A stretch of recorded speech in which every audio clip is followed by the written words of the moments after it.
there is no regeneration will occur. So basically, I discussed on knob degeneration and regeneration with reference to peripheral nervous system. So now, when the also I will discuss now. Right now, I will discuss different types of knob. You are already knowing, I think, in the first semester also or first class, you'll be knowing that there are different types of knob. There is multipolar, bipolar, and unipolar. Sometimes unipolar neuron is also known as pseudo-unipolar. Okay, what they are formed, that I will also discuss on. If you look at here, multipolar neurons, these are the, if you look at here, these are the axons. These are the axons, these are the cell body, and these are the knob ending. We are knowing that. So there are many processes extend from the cell bodies. This is the cell body, and these are the processes. Okay, these are the processes, dendrites. And all are dendrites except the one is axon. So all the process, these are the processes. If you look at here, these are the processes, these are the processes that get arise from this cell body.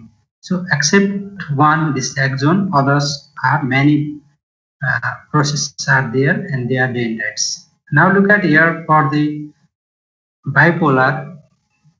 Look at here, two processes extend. There are many processes over this multipolar neuron.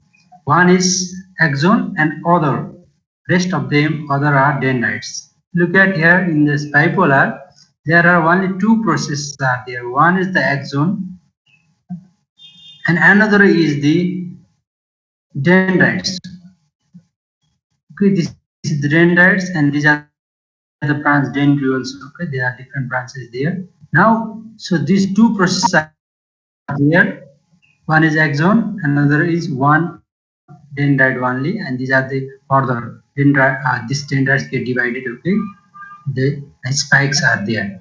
Now, unipolar, or sometimes it is known as pseudo-unipolar. One process extends from the cell. Okay, if you look at cell body, this is the axon. These are the axon, and this axon get branch. Okay, this get branch. One has central process, another is peripheral process. So this axon get divide. This only one axon is there. This get divide. One is having central process in name, and the other is central peripheral process ending. Central process ending, this is knob ending is there, and peripheral process, these are the dendrites, and they have got the this receptive ending means this get modified into the receptors. Okay, this get modified into receptor. And now look at here where they are found, where this multipolar, bipolar, and unipolar neuron is found. Look at here, then you can see this multipolar neuron, the multipolar neurons that I told you, they have got many processes. One, it consists of only one axon and others are the dendrites. These are the processes. Now they are mainly found in the Purkinje cells of cerebellum. Okay, so example of multipolar neuron where they are found is Purkinje cell. What is that? We'll discuss when we will discuss on cerebellum. Purkinje cell is there. Another is that is also found pyramidal cells. This is the say pyramidal cell where they are found. There are cerebral cortex. Okay, higher center, the brain cerebral cortex, it has got pyramidal cells. So they are also multipolar. So do not get confused. Multipolar, it has got only one axon and other process. Axon is also process. Okay, so it has many processes. Out of them, one is axon and other are the dendrites. So bipolar neurons, where they are found? Bipolar neuron, they are found in the olfactory cells. Olfactory cells consist of bipolar neuron, and retina cells, some axonal cells and some retinal cells I hope bipolar neuron are there. So when discuss on retina or special senses also, or in case of when we are discussing on this olfactory or the smell sensation, we are discussing on the bipolar cell as well. So if you look at here, these are the places where they are found. And unipolar or pseudo-unipolar neurons, okay, this is the cell body and this is the axon, it is get branched. Only one process is there. So only one process is there. There are two processes. There is only one processes. There are many processes. If you look at in unipolar, one process is there and get bifurcated or branched to form central and peripheral ending, or peripheral and central ending. And they are the neuron, they are present in dorsal root ganglionic cell. Okay, what is that dorsal root ganglionic cell? These are the neurons. These are the first order neurons or neurons that will take the sensation to the spinal cord. So when we discuss on this, the mechanism or the pathway for pain, touch, transmission to the central nervous system, or how the pain temperature get transferred, then at the time this dorsal root ganglion cell, the name of this dorsal root ganglion cell will come. This is the first order neuron. Is it clear? It is clear. Yes, There are sir. different. Okay, so you should be knowing the place where they are also found. Okay. Now I'll discuss on another. So classification of neurons. So neurons, they are classified, okay, depending upon the axonal diameter, conduction velocity, and function. Okay, one division is this axonal diameter, and they are divided into A, B, C. So now fibers are divided into different categories A, B, and C based on axonal diameter. Okay, and conduction velocity. You are knowing that if the axon diameter is small, the conduction velocity is also small. Functionally, it is also speed function is there. So another division, another classification, numerical classification is there, and this is basically for sensory afferent neurons. What is afferent neurons? You are knowing. Mute करण है कस्तो त्यो can you mute? Someone has got on mute, please mute here. That is basically for sensory afferent fiber. What is sensory? Sensory is always afferent fiber, isn't it? So you may not do sensory afferent, okay? Motor are efferent, but sensory are afferent. So numerical classification is basically sensory fibers, and they are divided into IA, IB, second, third, and fourth. Now, if you look at here, so this type of question or that can be asked in the MCQ. So the question can be asked like, which of the following has got which of the following has got maximum conduction velocity? Then the option will be A alpha, A beta, A gamma, A delta. So different questions can be asked from this slide. If you look at here, so the question can be which of the following has got maximum velocity. They will give you proprioceptor, pin, fiber, or toss fiber, or another different name that can be given. So this can be the questions for your MCQ as well as for your Viva also. So another way to ask you the question is which of the following has got maximum conduction velocity: alpha, beta, gamma, delta, like that. Okay. So depending upon this conduction velocity and fiber diameter as well. If you look at here, the diameter of A alpha is more as compared to other. So obviously its conduction velocity will be high. You already know in your action potential that when the diameter of the axon is high, then the conduction velocity will be more. So if you look at here and B preganglionic axons, autonomic or neurons. Another is C fiber. Okay, C fiber is there. They also carry pain and temperature. If you look at A delta fiber, okay, pain and temperature. C fiber also carry pain and temperature. What is the difference between A delta fiber and C fiber that carries the pain? One is C fiber carries the pain. Those fibers which carries pain. Okay, if it is C fiber that is carrying the pain and temperature, then the conduction velocity will be less as compared to the fiber that carries pain and temperature. And if it is a delta fiber, then the conduction velocity is high. So A delta fiber and C fiber are responsible for pain and temperature conduction, but look at one difference, then their conduction velocity is different. So depending upon them, some fiber, okay, this fiber is known as uh, so slow pain and fast pain. We'll discuss on slow pain and fast pain when discussing on pain and temperature conduction as well. So a delta fiber is for the this fast, and this C is for slow. Okay, so this you should note on this phenomenon. So on this important aspect as well for the and pain and temperature conduction. Am I clear? Yes, sir. Now, now I'll discuss on this numerical classification sensory nerve fibers, okay, or afferent fibers. This is basically for the sensory. If you look at here again, IA, IB, second, third, and fourth. If you look at here, this IA, we'll discuss on reflex. When we'll discuss on reflex, then this IA, IB fiber will come. Okay, reflex is you are already if it is not, I think it is not being taught till now. Reflex is involuntary response. Okay, reflex is involuntary response to a threshold stimulus. Okay, that is reflex, and we'll discuss on the in that reflex.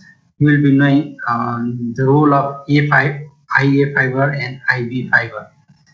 And this IA fiber, these are taking the sensation, or they will take the sensation from the muscle sphincter, and again IB take the sensation, or they will take the information from the Golgi tendon organ. What is that Golgi tendon organ? What is this muscle sphincter? That we'll discuss on when we are discussing on reflex. So please note that this muscle fiber consists of they are innervated, or they are, and from them the IA fiber will take the sensation. From Golgi tendon organ, IB will take the sensation. Now the type of fiber type is this one. Numerically they are being divided in that way also. Okay. If you look at here again, the number third. This is 3 for this pain and cold temperature. Pain and cold temperature receptor. On this fourth is a pain, temperature, and other receptor. Okay, so there are different. Okay, now basically please note on these. Okay, too. That will be important for when you read on the reflexes. Clear? Am I Yes, clear? sir. Okay, if you suppose if this dorsal root C fiber, okay, if this dorsal root C fiber, I have told you that the pain and temperature is carried by two type of fiber, isn't it? One is A delta fiber, another is C fiber. If it is C fiber, then they are numerically they are fourth type of fiber, and A delta fiber, they are numerical they are third type of nerve fiber. Now let us discuss on what will happen when the nerve get injured. Okay, what will happen when the nerve get injured? Now basically this is mainly focused on peripheral nervous system. So this is basically when the nerve get damaged in the peripheral system, then these changes will occur. So suppose peripheral neuron, you are already knowing peripheral neuron. Uh, can anyone can give me the example of peripheral neuron? Anyone? Neuron, any neuron, name of any neuron that is peripheral neuron. Radial nerve, isn't it? Sciatic nerve, all these are the peripheral neuron. Spinal nerve, isn't it? These are the peripheral neuron. So if you look at here, suppose this is the cell body that is present on this cell body is present on anterior horn of spinal cord.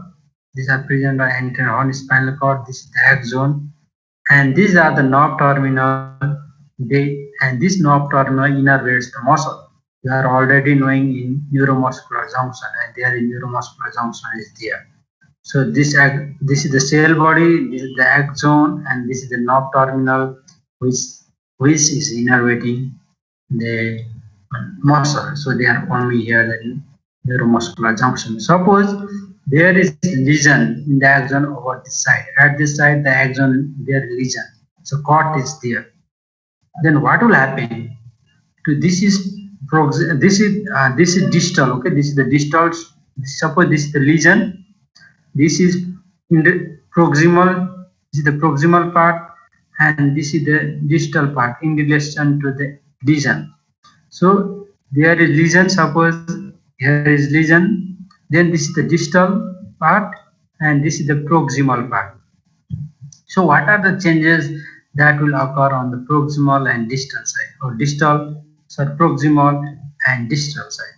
Now let me discuss on distal side first and then to the proximal side. Now at the distal side, look at here at the distal side, here is degeneration is going on the axon and nerve terminal. Degeneration, this part that has been separated, or this has been separated uh, from this main part or distal to the lesion.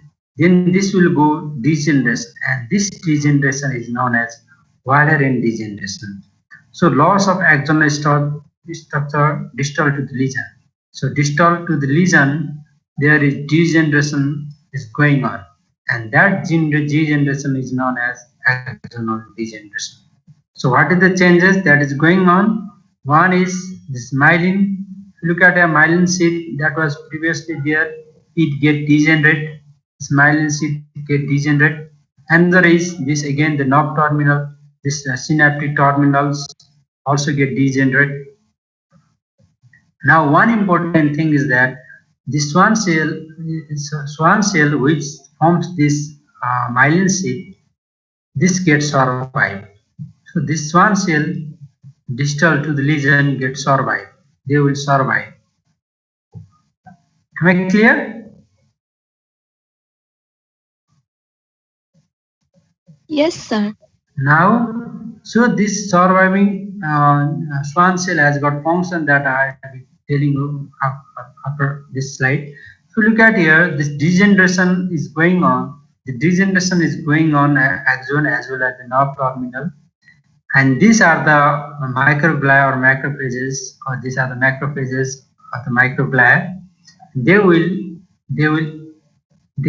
scavenge the debris or the breakdown. Means they will eat those debris. Okay, that are the remnant of this the axon. So these are they are cleaning cells. So they will eat all those this degenerated part. Now, except this other get degenerate, and this surviving swan cell has got its function that I will discuss on. Now let us discuss on what will happen on the proximal side. What will happen on the proximal side? If you look at here in the proximal side, this is the normal neuron, and this is the nerve after injury, isn't it? So there are, if you look at here, there are nasal granules in the plasmic reticulum. Okay, these are the nasal granules in the plasmic reticulum. So the endoplasmic reticulum get degenerates. Okay, at the proximal side, the cell body consider endoplasmic reticulum, and previously it was like this nasal granules were there. So chromatolysis, okay, this dissolution or degeneration of endoplasmic reticulum is known as chromatolysis, which occurs at the proximal side of the lesion at the level of cell body. This is the important aspect. Okay, and if you look at this is the changes that is going on the proximal to this site of the lesion. Now what will happen? What is the role of the swan cell for the regeneration? Suppose the lesion is only slight. There is means slight lesion means only few micrometer lesion is there. Now, and suppose this neuron get favorable condition. Okay, favorable condition, only there is slight lesion is there, or this cell body is survived. Then what will happen?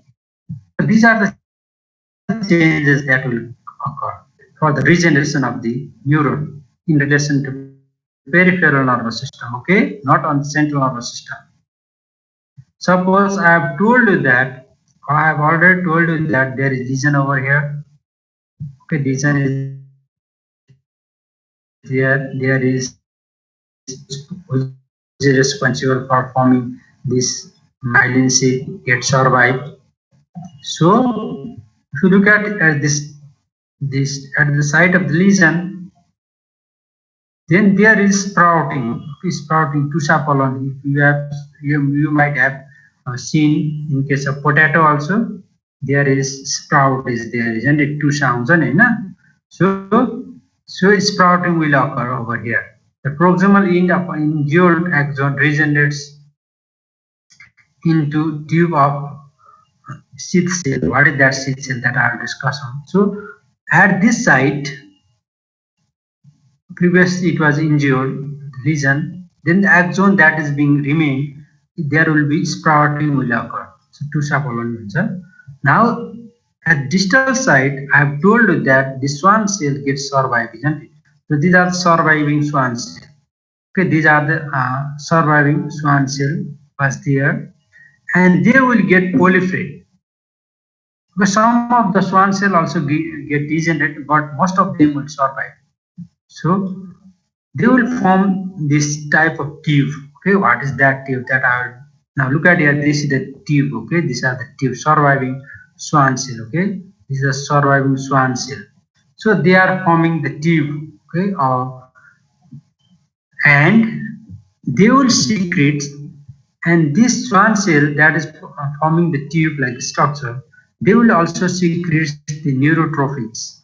What is that neurotrophins? For the survival of, for the guiding or for the growth of this axon that I'll show you next slide.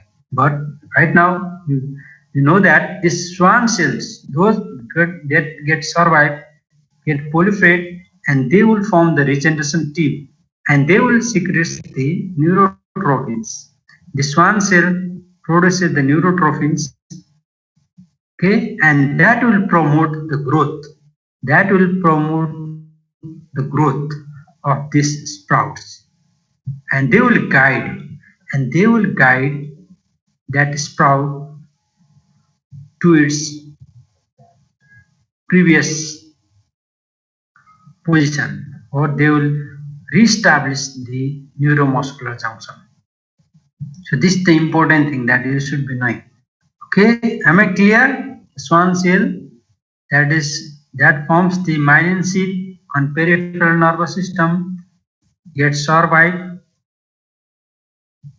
in their lesion, and they will guide these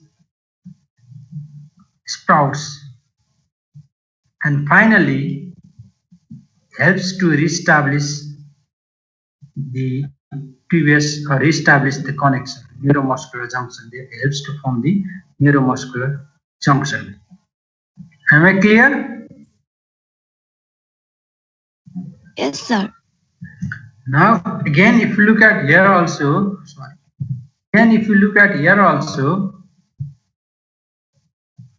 this Schwann cell, they are surviving, and they are forming the regeneration tube, and they are also producing the neurotrophins. Okay, and they will guide this axon to establish its previous connection. This is the thing. The peripheral nerve damage is often reversible if it gets favorable condition. So peripheral nervous system, if get damaged, then it can be reversible. I've told you the axonal sprouting occurs from the proximal stump. Stump, we are knowing that Truto once and stump. Okay, stump, proximal stump, and the axonal sprout will be guided by the Schwann cells that are survived and proliferated at the distal side, and they produces this nerve growth promoting factors. This is the one of the type of the neurotrophins. So neurotrophins, okay, they are the growth promoting factors for axonal development or axonal growth. So they are secreted by Schwann cells and they promote the growth or guide the growing axon to reestablish its former connection. So once the regeneration axon reaches its target, a new functional connection, neuromuscular junction is formed. But it is being regenerated, but considerably the function is being compromised. Full recovery functionally it is impossible or it is compromised. Okay, so functionally it has got some functionally it will be low, but look at here the regeneration is going on. So functional full recovery will not be there, but it has got considerable function. Now, what about central nerve damage? What will happen if there is damage on these neurons or nerves that is present on the spinal cord and brain? So there is absence, you are already knowing that there is absence of Schwann cell. Schwann cell is not there, isn't it? Schwann cell is not there in case of neurons of the brain and spinal cord. Brain and spinal cord neuron, they are not being myelinated by the Schwann cell, but rather they are myelinated by oligodendrocytes. You are already knowing that, isn't it? So oligodendrocytes is there that will myelinate the brain and spinal cord neurons.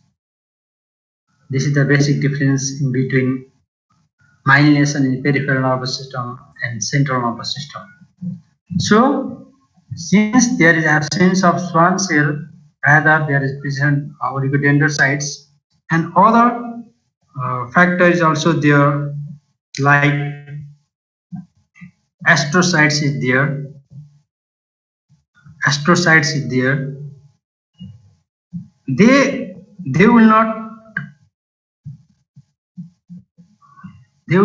allow for the axonal growth. Schwann cell, so oligodendrocytes do not produces the growth promoting factors. Okay, and another is there is also astrocytes that will also endorse the growth of the axon. You should be knowing that. So when there is damage or injury on brain and spinal cord, the rehabilitation rather than reversing the nerve damage is done. So a rehabilitation center is there if there is spinal cord injury and brain, because the nerve regeneration is not possible in case of central nerve. But the research is going on. Okay, the new research is going on, aiming to identify, to initiate and maintain axonal growth in central nervous system. The research is going on if there is any factors or any substance that can promote the growth or initiates and maintain the axonal growth. The research is going on, but till today, there is no axonal regeneration is occurring in case of brain and spinal cord. There is injury, and I have already told you there is absence of Schwann cell, rather oligodendrocytes and astrocytes are there, and they will not promote the axonal growth. This is the main thing that you should be knowing on this. And there is also one difference is that myelin, peripheral PNS myelin and central myelin is also different.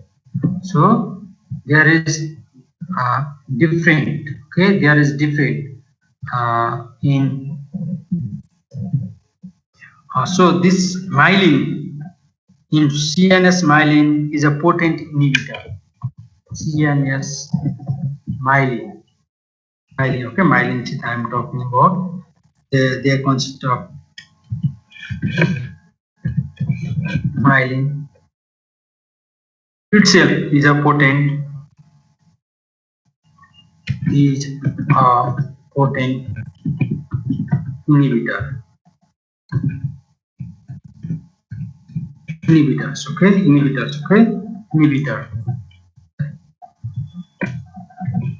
So you should be knowing this aspect, uh, why this knob, this regeneration is impossible in central. Now talking about the therapeutic highlights.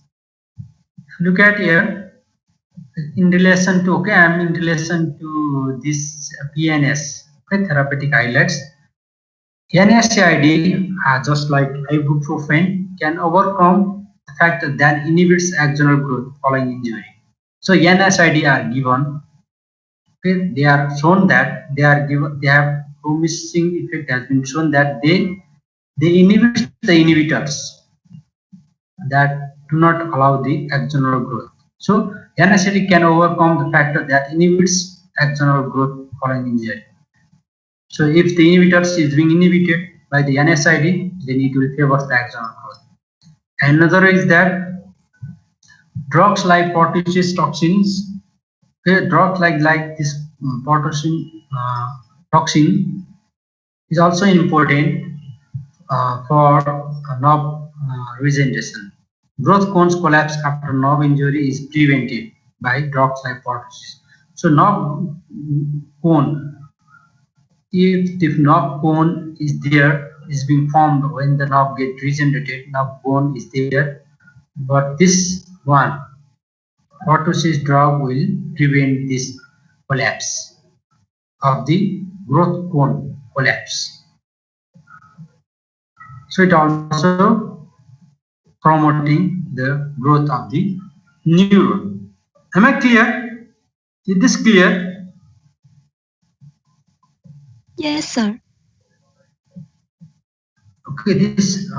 So this is important. Okay, I've already told you that the role of this one cell and role of oligodendrocyte and the role of the other agent for the regeneration. Okay, this is most today that there is this is small topic. So in next class, I will just focus on